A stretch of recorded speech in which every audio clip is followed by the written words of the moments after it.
নমস্কাৰ, মই মজিদ। বন্ধুসকল, লগতে চাওক আজি সন্ধিয়াৰ 7টা গুৰুত্বপূৰ্ণ খবৰ। প্ৰথমটো খবৰ, আধাৰ কাৰ্ডক লৈ জৰুৰী খবৰ। ৰাজ্যত এতিয়া 18 বছৰৰ ওপৰৰ লোকে নাপাব আধাৰ কাৰ্ড। আধাৰ কাৰ্ডৰ বাবে ল'ব লাগিব ৰাজ্য চৰকাৰৰ অনুমতি। প্ৰয়োজনত জিলা আয়ুক্তই ল'ব লাগিব চৰকাৰৰ অনুমতি। অবৈধ বাংলাদেশীয়ে যাতে ৰাজ্যত আধাৰ কাৰ্ড ল'ব নোৱাৰে, তাৰ বাবে এই সিদ্ধান্ত গ্ৰহণ কৰা হৈছে। ৰাজ্যিক কেবিনেট বৈঠকৰ অন্তত এই বৃহৎ ঘোষণা মুখ্যমন্ত্ৰী হিমন্ত বিশ্ব শৰ্মাৰ।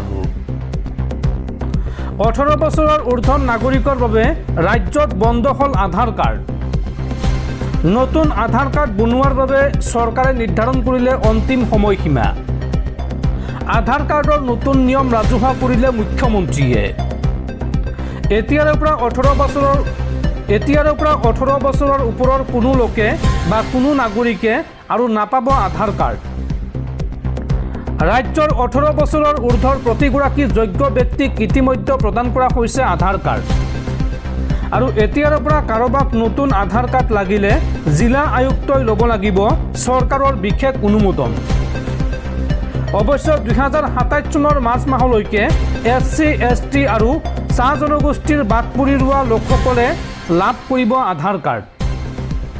ৰাজ্যিক কেবিনেট বৈঠকৰ অন্তত এই গুৰুত্বপূৰ্ণ ঘোষণা মুখ্যমন্ত্ৰী হিমন্ত বিশ্ব শৰ্মাৰ।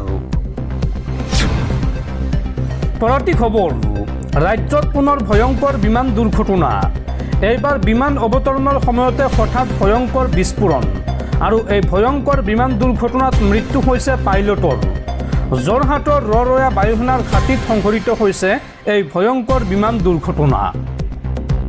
ৰাজ্যত পুনৰ ভয়ংকৰ বিমান দুৰ্ঘটনাৰ খবৰ। বিমান অৱতৰণৰ সময়ত হঠাৎ বিস্ফোৰণ।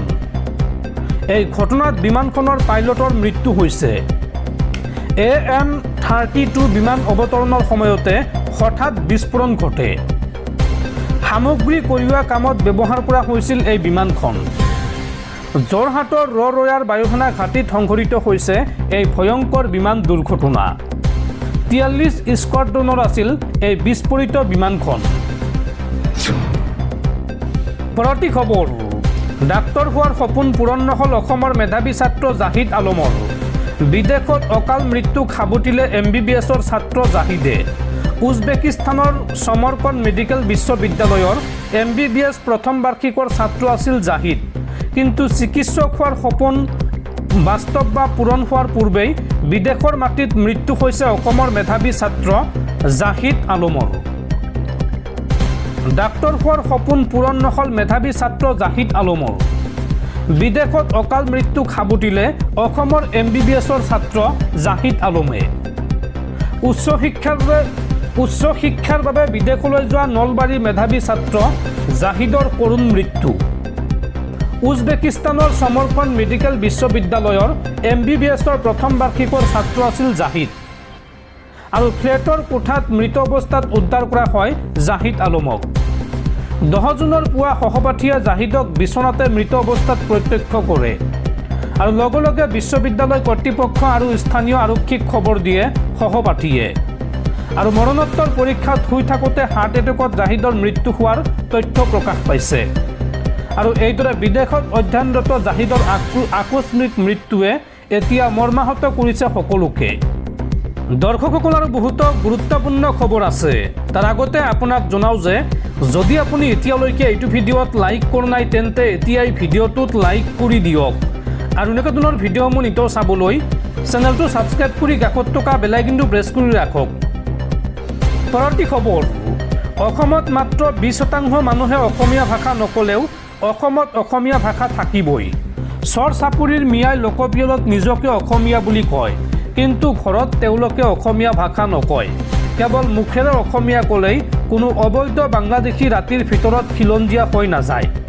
এই মন্তব্য ৰাজ্যৰ মুখ্যমন্ত্ৰী হিমন্ত বিশ্ব শৰ্মাৰ।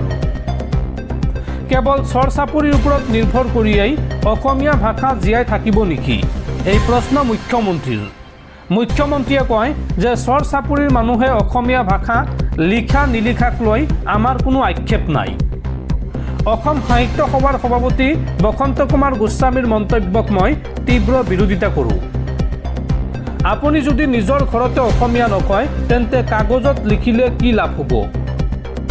পৃথিৱীত চন্দ্ৰ সূৰ্য থকালৈকে অসমীয়া ভাষাৰ অস্তিত্ব কোনেও মুখিমূৰ কৰিব নোৱাৰে।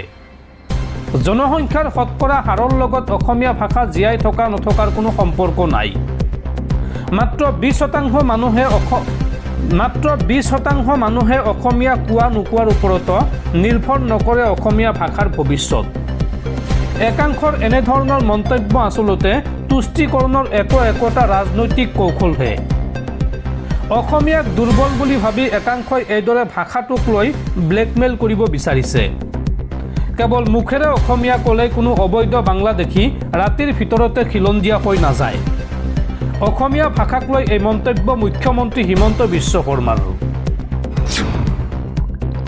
পৰৱৰ্তী খবৰ, অৰুণাচলত ভয়ংকৰ পথ দুৰ্ঘটনাত মৃত্যু অসমৰ 5জনকৈ যুৱক। চুবুৰীয়া ৰাজ্যখনত কাম কৰিবলৈ যোৱা অসমৰ যুৱকৰ সৈতে শোকাবহ ঘটনা। পাহাৰৰ পৰা তলত বাগৰি পৰিল এখন বাহন আৰু এই ভয়ংকৰ পথ দুৰ্ঘটনাত একেলগে কৰুণ মৃত্যুক সাবটিলে অসমৰ নাওবৈচাৰ 5জনকৈ যুৱকে। কাম কৰিবলৈ যোৱা অসমৰ যুৱকৰ সৈতে শোকাবহ ঘটনা। ভয়ংকৰ দুৰ্ঘটনাত নাওবৈচাৰ 5জনকৈ যুৱকৰ কৰুণ মৃত্যু। পাহাৰৰ পৰা তলত বাগৰি পৰিল এখন বাহন আৰু বাহনখনত থকা অসমৰ 5জন যুৱকে মৃত্যুক সাবটিলে। অৰুণাচল প্ৰদেশৰ চেপাত সংঘটিত হৈছে এই ভয়ংকৰ দুৰ্ঘটনা। নিহত লোকসকল হৈছে ক্ৰমে আমজদ আলী, বুলবুল আলী, নুৰ হুছেইন, ছয়দুল ইছলাম, আবুল হুছেইন। নাওবৈচাৰ ভৰলুৱা গাঁৱত ঘৰ মৃত যুৱক কেইজনৰ। কৰ্মসূত্ৰে অৰুণাচল প্ৰদেশতে আছিল এই যুৱক কেইজন আৰু যুৱক কেইজনৰ মৃত্যুত এতিয়া সমগ্ৰ অঞ্চলতে পৰিছে শোকৰ ছাঁ। পৰৱৰ্তী খবৰ, 6দিনীয়া ভ্ৰমণসূচীৰে পুনৰ বিদেশ ভ্ৰমণলৈ উৰা মাৰিলে দেশৰ প্ৰধানমন্ত্ৰী নৰেন্দ্ৰ মোদীয়ে। 13ৰ পৰা 18 জুনলৈ ফ্ৰান্স আৰু স্লোভাকিয়া ভ্ৰমণ কৰিব প্ৰধানমন্ত্ৰী মোদীয়ে। পৰৱৰ্তী খবৰ, 1 জুলাইৰ পৰা ৰাজ্যত বলবৎ হ'ব VBG ৰামজী আইন।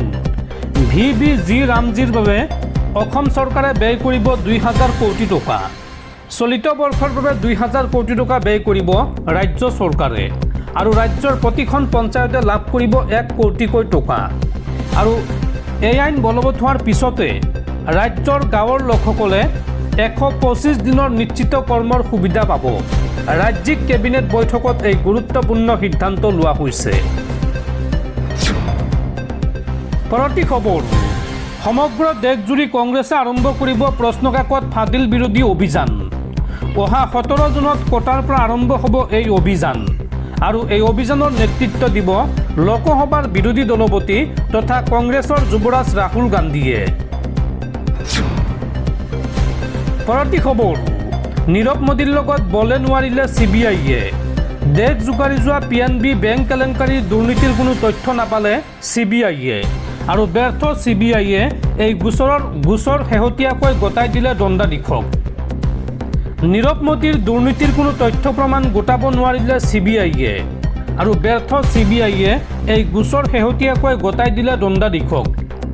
উল্লেখযোগ্য যে পাঞ্জাৱ নেশ্যনেল বেংকৰ মুম্বাই মণ্ডল কাৰ্যালয়ৰ উপ মহাপ্ৰবন্ধকে দাখিল কৰা এক অভিযোগৰ ভিত্তিত CBIয়ে নীৰৱ মোদী আৰু তেওঁৰ কোম্পানীৰ সঞ্চালকসকলৰ লগতে PNBৰ একাংশ অজ্ঞাত বিষয়াৰ বিৰুদ্ধে 321.88 কোটি টকা ঋণৰ অপব্যৱহাৰ আৰু প্ৰবঞ্চনাৰ গোচৰ ৰুজু কৰিছিল।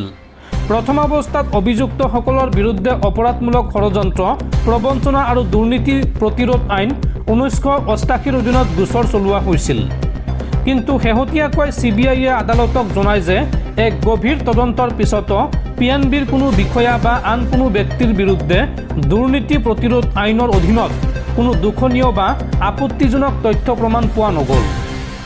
যেহেতু কোনো চৰকাৰী বিষয়াৰ বিৰুদ্ধে দুৰ্নীতিৰ প্ৰমাণ পোৱা নগ'ল, সেয়ে এই গোচৰটো CBIৰ বিশেষ আদালতৰ অধিকাৰ ক্ষেত্ৰৰ বাহিৰলৈ গুচি যায়। CBIৰ চৰকাৰী অধিবক্তা বিক্ৰম সিঙে আদালতক জনায় যে এতিয়া কেৱল ব্যক্তিগত ব্যক্তিসকলৰ বিৰুদ্ধেহে ভাৰতীয় দণ্ডবিধি IPCৰ অধীনত সাধাৰণ প্ৰবঞ্চনাৰ অভিযোগনামা দাখিল কৰা হ'ব। এই যুক্তিৰ ভিত্তিত বিশেষ আদালতৰ ন্যায়াধীশ JB ধৰেকৰে CBIৰ আবেদন গ্ৰহণ কৰে আৰু গোচৰটো মুম্বাইৰ এছপ্লেনেড কোৰ্টৰ অতিৰিক্ত মুখ্য মেট্ৰপলিটান দণ্ডাধীশলৈ হস্তান্তৰ কৰাৰ নিৰ্দেশ দিয়ে। উল্লেখযোগ্য যে নীৰৱ মোদী আৰু তেওঁৰ মমায়েক মেহুল চোকচি হাজাৰ হাজাৰ কোটি টকাৰ PNB বেংক কেলেংকাৰী মূল অভিযুক্ত। এই নিৰ্দিষ্ট 321.88 কোটি টকাৰ গোচৰটোত চৰকাৰী বিষয়াৰ বিৰুদ্ধে দুৰ্নীতিৰ প্ৰমাণ লাভ নকৰিলেও আন মূল কেলেংকাৰী গোচৰসমূহৰ তদন্ত CBI আৰু এনফৰ্চমেণ্ট ডাইৰেক্টৰেট চমুকৈ EDৰ দ্বাৰা অব্যাহত আছে। বৰ্তমান নীৰৱ মোদীক ভাৰতলৈ প্ৰত্যাৰ্পণ কৰাৰ বাবে আইনী প্ৰক্ৰিয়া ব্ৰিটেইনৰ আদালতত চলি আছে।